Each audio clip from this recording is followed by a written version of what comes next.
Students, आज का topic है Lewis concept regarding acid and basis.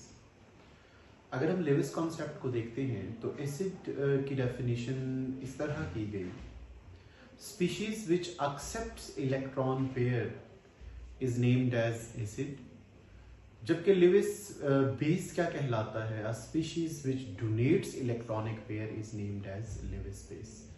For example, हमारे पास अमोनियम आयन की एग्जाम्पल मौजूद है।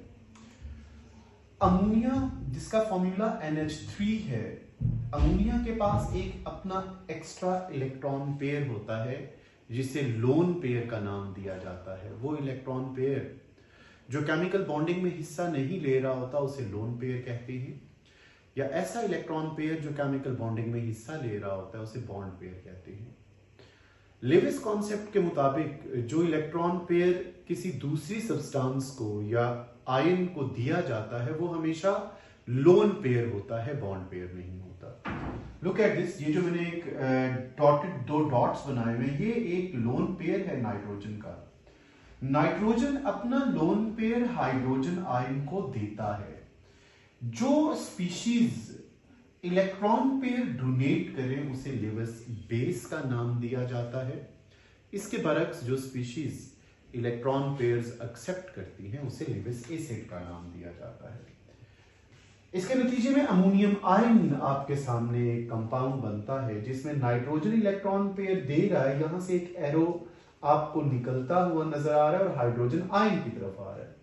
ये जो एरो का सिंबल है ये कोऑर्डिनेट कोवेलेंट बॉन्ड को रिप्रेजेंट करता है। कोऑर्डिनेट कोवेलेंट बॉन्ड मींस जिसमें एक स्पीशीज इलेक्ट्रॉन पेयर दे और दूसरा एक्सेप्ट करे, इसके नतीजे में बनने वाले बॉन्ड को कोऑर्डिनेट कोवेलेंट बॉन्ड का नाम दिया जाता है। और ये कॉन्सेप्ट है लेविस एसिड और लेविस बेस का।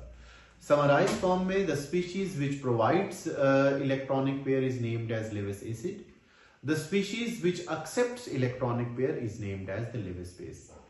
इसके नतीजे में जो बॉन्ड बनता है उसे हम लोग कोऑर्डिनेट बॉन्ड कहते हैं। साथ ही कोऑर्डिनेशन नंबर का कॉन्सेप्ट हमें होना लाजमी है। एक कंपाउंड के अंदर जितने कोऑर्डिनेट कोवेलेंट बॉन्ड्स पाए जाते हैं उसे हम कोऑर्डिनेशन नंबर कहते हैं। इसके साथ नेक्स्ट टॉपिक है बफर सॉल्यूशन। ऐसा सॉल्यूशन जो अपनी पीएच मेंटेन करे। पीएच मेंटेन करने का मानी क्या है या इसका मतलब बनता क्या है?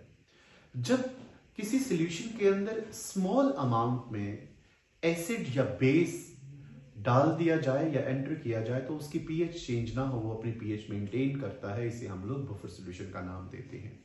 बफर सॉल्यूशन बनता दो तरीके से है, मैंने दोनों चीजें यहां पे क्लियरली मेंशन कर दी हैं। बफर सॉल्यूशन बनने के लिए कंपल्शन है वीक एसिड हो और स्ट्रॉन्ग सॉल्ट हो स्ट्रॉन्ग बेस का, एक कंडीशन हो सकती है। या एक और तरीके से बफर सॉल्यूशन को बनाया जा सकता है वीक बेस हो जबकि जो सॉल्ट इसके अंदर मिक्स किया जाए वो स्ट्रॉन्ग एसिड का हो। इसके नतीजे में बनने वाला जो सॉल्यूशन होगा बफर सॉल्यूशन होगा। ये सॉल्यूशन अगर इसके अंदर स्मॉल अमाउंट एसिड या बेस की पोर कर दी जाए तो ये अपनी पीएच चेंज नहीं करता।